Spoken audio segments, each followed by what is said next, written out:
Bonjour à tous et bien prenons encore un court instant aujourd'hui pour lire et méditer un deuxième passage du livre du ciel de Luisa Picaretta. Au nom du Père qui m'a créé, du Fils qui m'a sauvé et du Saint-Esprit qui me sanctifie. Amen. Jésus, je m'immerge à nouveau en toi, dans ta divine volonté. Je m'unis à toi, je m'identifie à toi, je me consume en toi, je fusionne ma volonté dans la tienne et vraiment je me baigne dans ce grand bain de ta lumière, de ton sang, de tes grâces, de tes bénédictions, de ta tendresse, de ton amour, de ta divinité, de ta volonté, de ton humanité, de tes mérites. Et je te supplie, Seigneur, de faire de moi un bon instrument entre tes mains. Je te supplie de me donner cette grâce de la vie dans ta divine volonté. Je sais que je suis rien, je sais que je fais que des choses vilaines qui t'offensent, qui te crucifient, Seigneur. Alors je me jette à tes pieds pour que tu aies pitié de moi, que tu aies pitié de chacun de nous. Je le fais au nom de tous, parce que nous sommes tous pécheurs, et que tu nous donnes vraiment ce grand don qu'est cette union sanctifiante avec toi, Seigneur, que nous puissions à chaque instant t'inviter dans nos actions et que nos actes soient faits pour toi, par toi et en toi, dans ta divine volonté. Jésus, je te demande maintenant de venir nous toucher nos cœurs, nos intelligences, nous bénir pour que nous puissions accueillir ce nouvel enseignement que tu nous donnes une fois de plus, comme cadeau pour notre sanctification, que tu nous donnes pour que nous t'aimions chaque jour davantage. C'est un mode d'emploi pour mieux t'aimer, pour comprendre, connaître qu'est-ce qui est la divine volonté, qu'est-ce qu'est la divine volonté, quels sont ses grands biens, quels sont ses bienfaits, et que nous puissions désirer ardemment nous unir à toi, Seigneur. Alors donne-nous cette soif de cette vie dans la divine volonté, et que notre vie puisse être agréable, que nous puissions être gracieux à tes yeux, Seigneur. Merci Jésus de venir maintenant parler à travers ma bouche. Envoie-moi ton Esprit Saint, que je reste toujours unie à toi dans ta vérité, et que ce moment fait par toi en chacun de nous puisse avoir des retombées, des répercussions magnifiques, positives dans tous les cœurs. Ferme les portes de l'enfer, nous te le demanderons jusqu'à notre dernier souffle, parce que vraiment, Seigneur, tant qu'il est encore temps, que les âmes puissent s'émerveiller de ton amour, puissent découvrir cette vie dans la divine volonté, puissent découvrir ces écrits du ciel, puissent se repentir, puissent se jeter à tes pieds, puissent t'aimer, Seigneur, puissent faire de toi le roi de leur vie. C'est ce que nous te demandons vraiment. Distribue des grâces et des grâces et des grâces dans tous les cœurs, même si les cœurs sont fermés, ils finiront par s'ouvrir, Seigneur.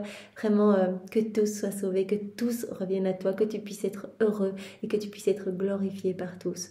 En attendant, nous te donnons des réparations pour toutes les offenses que tu reçois, et nous vous entendons te glorifier, te louer, te bénir, au nom de tous ceux qui ne le font pas. Te donner cette gloire que tu aurais dû recevoir, des hommes, s'ils n'avaient pas quitté ta divine volonté, s'ils n'avaient pas connu le péché, s'ils n'avaient pas connu l'orgueil et toutes ces mauvaises choses. Voilà, nous entendons vraiment compenser et réparer au nom de tous, par toute notre vie, par chacun de nos mouvements conscients et inconscients, par chacun de nos battements de cœur.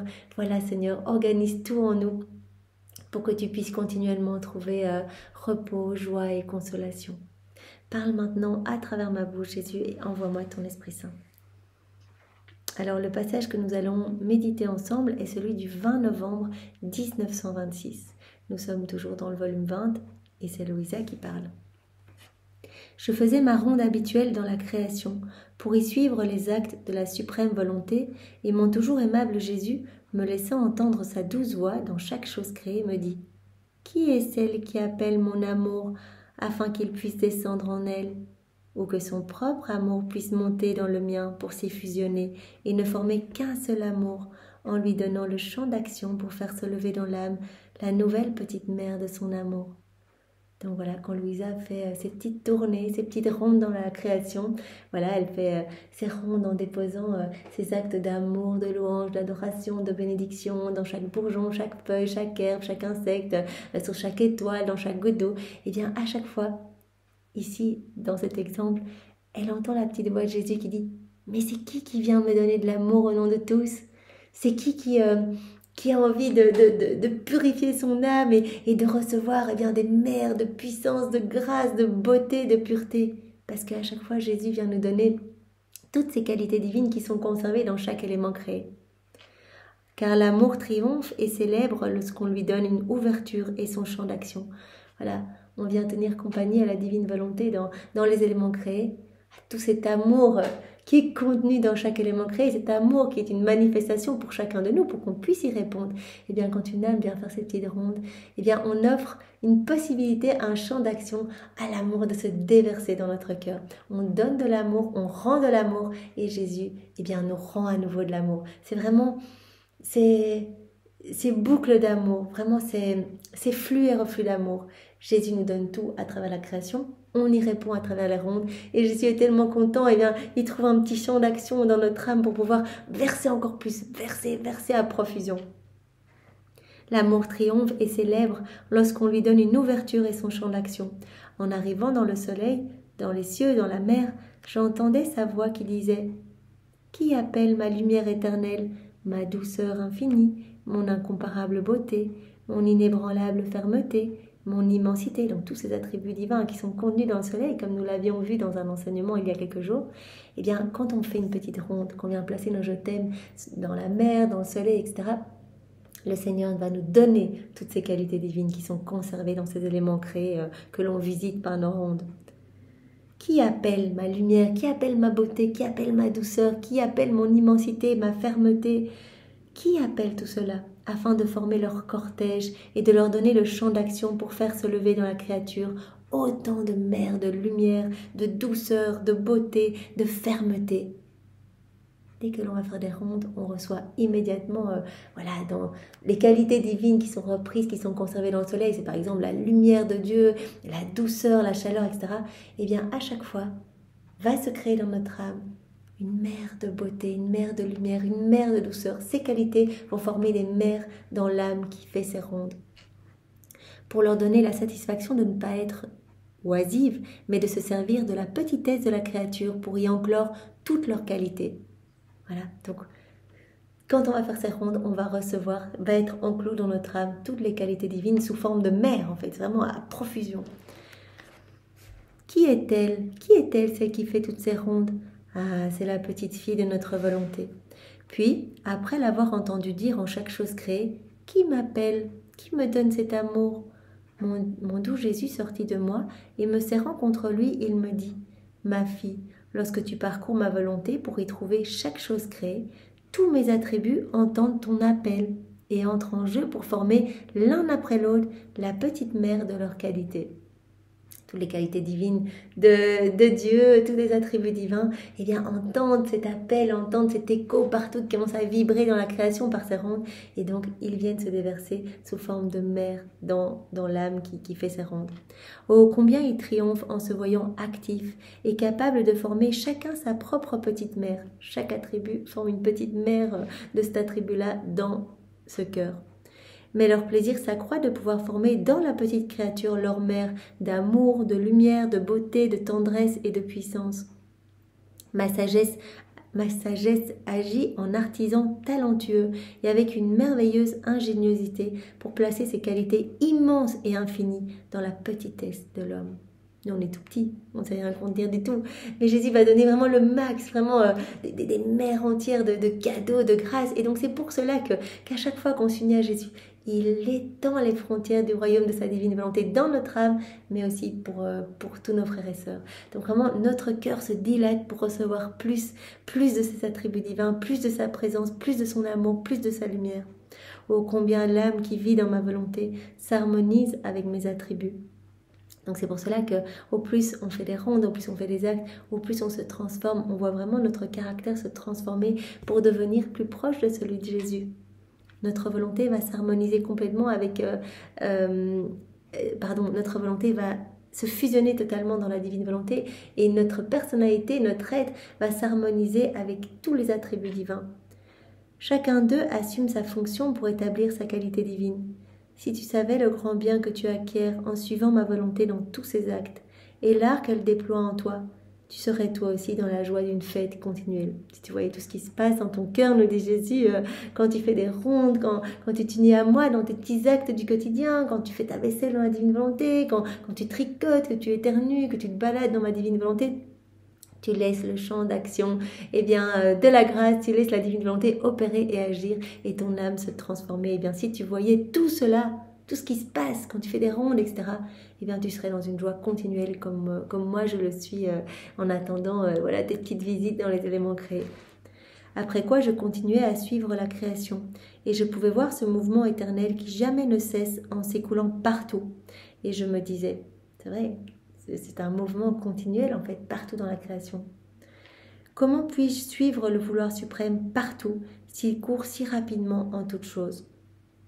Louisa, elle se dit bien, toute cette vie divine partout dans les éléments créés, c'est un mouvement continuel, c'est un mouvement qui ne s'arrête jamais. Comment moi je peux suivre ce mouvement qui est si rapide dans les choses? Je n'ai ni sa vertu ni sa rapidité, par conséquent je dois rester derrière sans pouvoir suivre son murmure éternel en toutes choses. Mais mon doux Jésus se manifesta alors en moi et me dit, ma fille, toutes les choses ont un mouvement continu, parce que sorties d'un être suprême qui contient un mouvement plein de vie. Toutes les choses sorties de Dieu devaient en conséquence posséder un mouvement vital qui jamais ne cesse. Tout ce qui est sorti des mains de Dieu est empreint de cette vie divine qui est toujours en mouvement.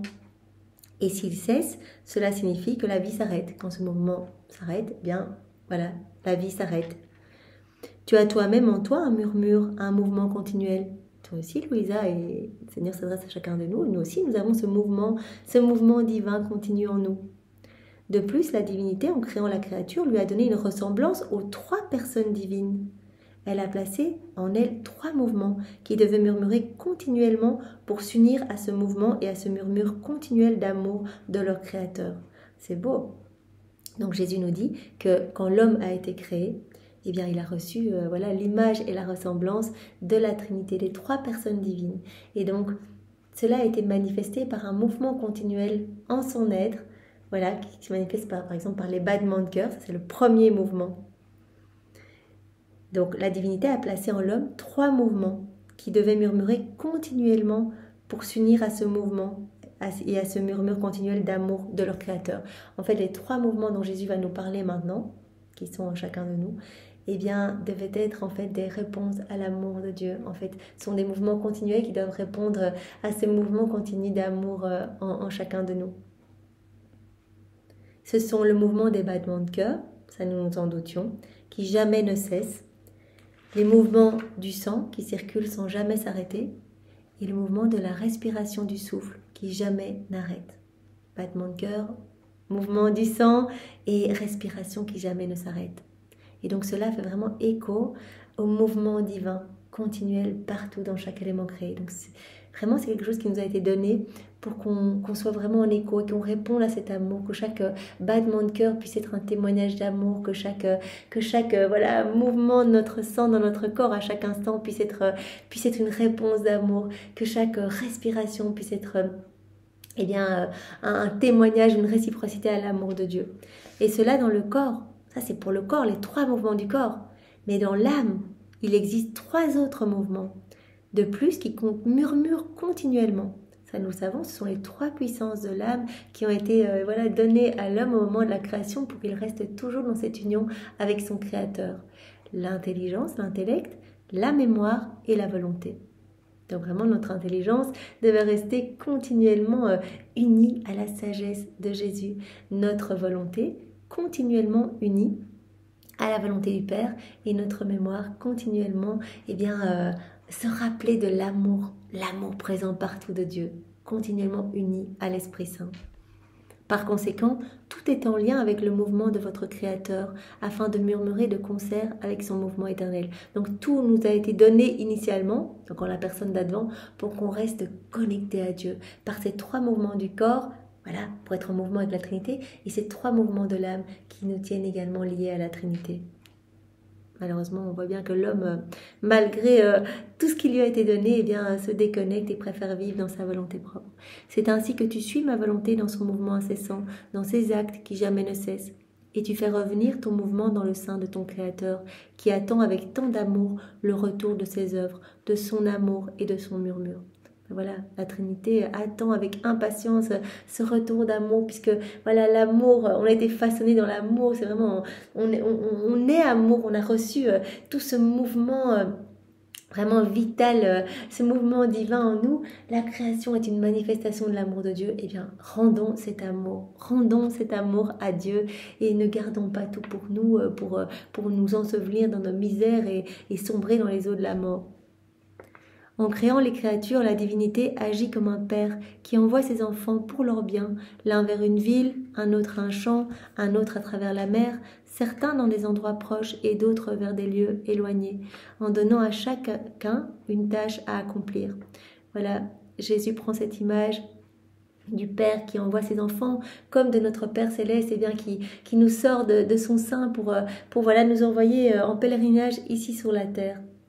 Mais en les envoyant, il attend avec impatience leur retour, comme le papa qui voilà, enverrait ses enfants, voilà, l'un dans une contrée, un autre dans un autre pays, etc., et qui attendrait jour après jour le retour de ses enfants. Il regarde toujours pour voir s'ils reviennent. Lorsqu'il parle, c'est de ses enfants. S'il aime, son amour court vers ses enfants, ses pensées volent vers ses enfants. Pauvre père, il se sent crucifié parce qu'il a envoyé ses enfants au loin et il languit de les voir revenir. Il les a envoyés en mission et il languit de les voir revenir et voilà, de sentir que les enfants l'aiment toujours, voilà, que tout cet amour qu'il leur porte par ses pensées, etc., eh bien, puisse trouver un retour, en fait. Il languit de les voir revenir, et si puisse cela ne jamais se produire, il ne les voit pas tous revenir, il est inconsolable, il pleure et gémit de douleur, attiré des larmes des cœurs les plus durs. Et c'est seulement lorsqu'il les voit tous revenir dans son sein paternel, et peut les serrer contre sa poitrine, qui brûle d'amour pour ses enfants, qu'il est satisfait. Oh, combien notre Père Céleste, plus qu'un Père, soupire, brûle, délire pour ses enfants, parce qu'il les a sortis de son sein et qu'il attend leur retour pour les serrer dans ses bras. On les tous sortis vraiment du sein du Père et il attend notre retour. Il dit mais votre place c'est dans mon cœur, voilà. Maintenant manifestez-moi votre amour pendant votre petit exil ici-bas. Soyez en union avec moi pour que je puisse vous aider, vous remplir de ma lumière, de mes grâces, de mes bénédictions et revenez à votre place dans mon cœur. Et le royaume du Fiat suprême est précisément cela, le retour de nos enfants dans nos bras paternels, ce retour à cette place à laquelle Dieu nous attend, cette place qui nous est destinée, cette place d'enfant de Dieu, de dépositaire, de propriétaire de tout le royaume. On est attendu à cette place dans les bras de Dieu, vraiment laissant complètement la divine volonté opérer et agir à travers nos humanités. Et c'est pourquoi nous languissons tant après l'homme pour qu'il revienne. Je me sentis alors tout immergée dans l'adorable volonté de Dieu, et je me disais quel grand bien ce serait si tous connaissaient et accomplissaient un fiat si saint, et quel grand contentement il donnerait à notre Père Céleste. Elle se dit, mais si tout le monde pouvait connaître la divine volonté, etc., eh bien cela amènerait tellement de joie à la Trinité. Parce que ce serait vraiment le retour de tous ces enfants dispersés, et Dieu pourrait vraiment faire... vraiment déverser sa joie et être dans le bonheur total. Ma fille, en créant la créature, mon doux Jésus, reprenant la parole, ajouta, ma fille, en créant la créature, en la formant de nos mains créatrices, nous sentions une joie, une satisfaction sortir de notre sein, parce qu'elle devait servir à maintenir notre amusement sur la face de la terre. Donc c'est vraiment parce qu'en soi, la Trinité n'avait pas besoin de nous, de la création. Vraiment, ils sont vraiment dans cette plénitude totale. Ça mène vraiment à un bonheur complet et parfait. Mais à un moment, cet amour a voulu se donner, en plus d'ad intra, ad extra. Donc cet amour a voulu se déverser en dehors de la Trinité. Et c'est pour cela que tout cet amour a été déversé en l'homme qui a été façonné par Dieu. Et donc, Jésus explique bien qu'au moment de la création de l'homme, eh bien, la Trinité a vraiment ressenti une joie, une satisfaction, sortir de leur cœur, de leur amour commun. Parce que l'homme devait être en fait une source de retour d'amour extérieur. Et notre fête continuelle, comme nous dit Jésus, on aurait dû vraiment amener tellement d'amour, être tellement dans cette réciprocité d'amour qu'on aurait mis la Trinité continuellement dans un amusement et une fête. Aussi, en formant les pieds de l'homme, nous pensions qu'ils devaient servir nos baisers, parce qu'il devait rejoindre nos pas et être notre moyen de rencontre pour nous amuser ensemble. Là, en créant les pieds de l'homme, voilà, les pieds devaient servir vraiment à ne marcher que vers Dieu, à être vraiment une source de joie pour Dieu.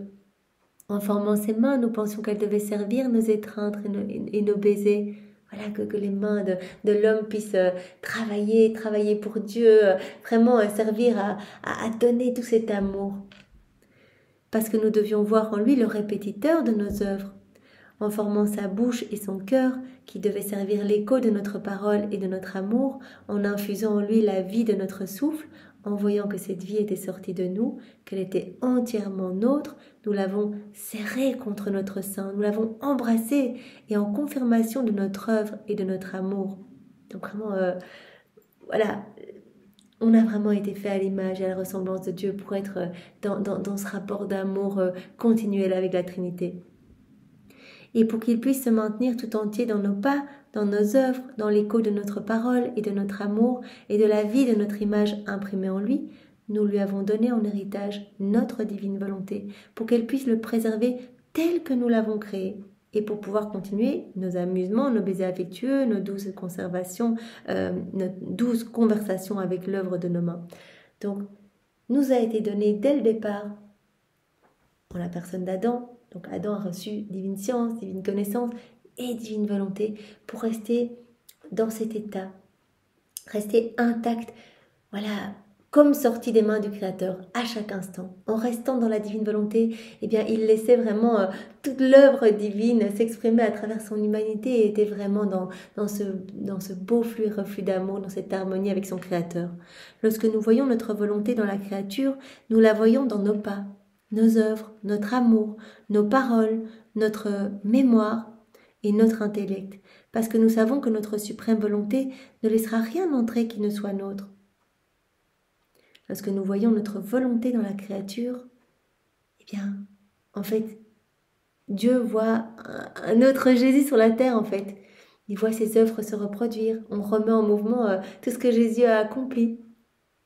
En fait, la divine volonté contenant tout, l'œuvre de la création, de la rédemption, de la sanctification, les qualités divines, etc., eh bien Dieu se réjouit de voir dans une âme qui s'est totalement offerte, abandonnée, eh bien tout le ciel se recrée, de voir ses œuvres, d'entendre ses paroles, d'entendre sa propre voix, etc. Par conséquent, comme elle est nôtre, nous lui donnons tout. Quand une âme s'abandonne, qu'elle dit Jésus, c'est toi qui vas venir agir en moi, vraiment que la Trinité puisse s'installer dans mon cœur et que la divine volonté puisse opérer à travers mon humanité, eh bien Jésus dit, on va tout donner à cette âme. Nous lui donnons tout, baisers, caresses, faveurs, amour, tendresse, plus que paternelle, et nous ne voulons pas la quitter d'un seul pas. Une âme qui vit dans la divine volonté, eh bien attire comme un aimant, la Trinité. La Trinité est vraiment installée dans son cœur.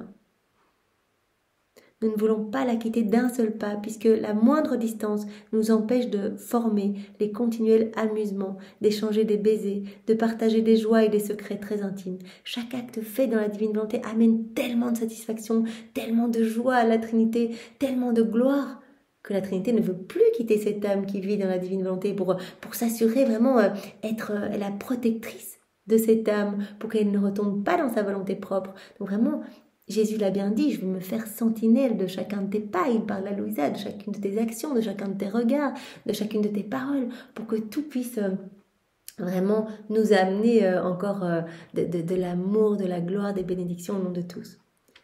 Par contre, dans l'âme où nous ne voyons pas notre volonté, nous ne pouvons pas nous amuser parce que nous n'y voyons rien qui nous appartient.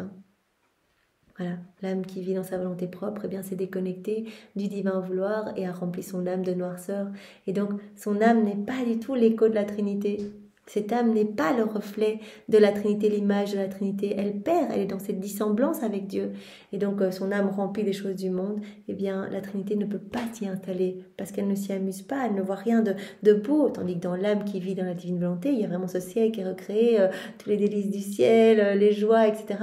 Mais dans l'âme qui vit dans sa volonté propre, comme Jésus le dit, on ressent dans cette âme un tel manque d'harmonie, une telle dissemblance de pas, d'œuvre, d'amour, qu'elle se tient elle-même à distance de son Créateur. Et si nous voyons que le puissant aimant de notre volonté n'est pas présent, donc vraiment la divine volonté opérante et agissante, et cet aimant qui attire la Trinité, qui attire toutes les grâces, qui attire tout en fait, puisqu'elle contient tout, la divine volonté. Mais s'il n'y a pas cet aimant-là, eh bien la Trinité ne s'y installe pas.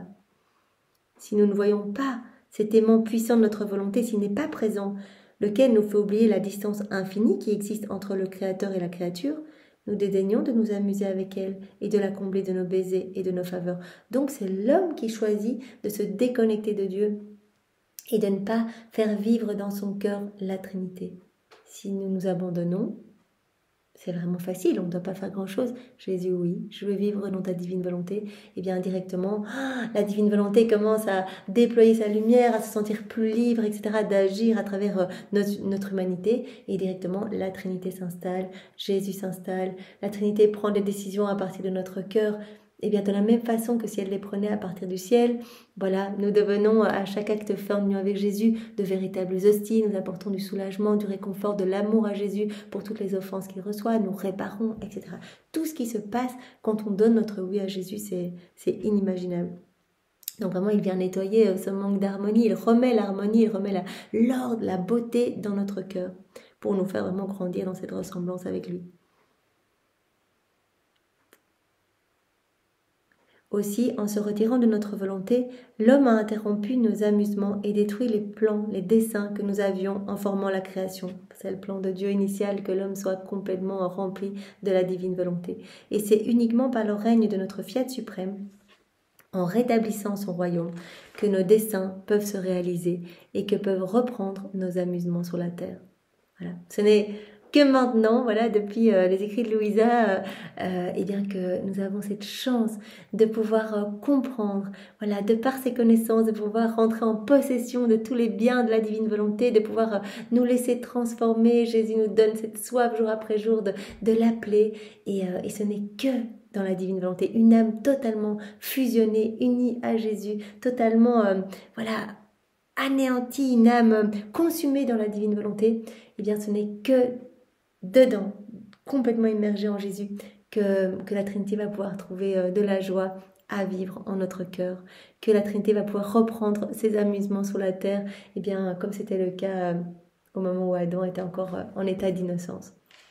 Eh bien, Jésus, que nous puissions devenir ces petites sources de joie et d'amusement pour toi, que nous puissions te réjouir par chacun de nos mouvements, même s'ils sont inconscients, et bien que tout puisse vraiment te donner du réconfort, de l'apaisement, de l'amour, de la consolation. Vraiment, nous sommes là pour toi, alors fais de nos vies ce qui te plaira, et vraiment tu nous as donné à chacun des qualités, des talents pour que nous puissions te servir, que nous ne nous en servions pas pour nous-mêmes, mais uniquement pour toi, Seigneur. Alors guide-nous, prends-nous par la main et demande à ta maman de nous guider jour après jour, qu'elle puisse nous donner voilà, minute après minute, une petite gorgée de la divine volonté pour que nous puissions nous laisser façonner par tes mains créatrices, unies aux mains immaculées de Marie. Merci Jésus pour cet enseignement que tu nous donnes. Sois loué, béni et glorifié dans ta divine volonté, au nom de tous. Au nom du Père et du Fils et du Saint-Esprit. Amen. Soyez tous bénis. Bel après-midi à tous. Au revoir.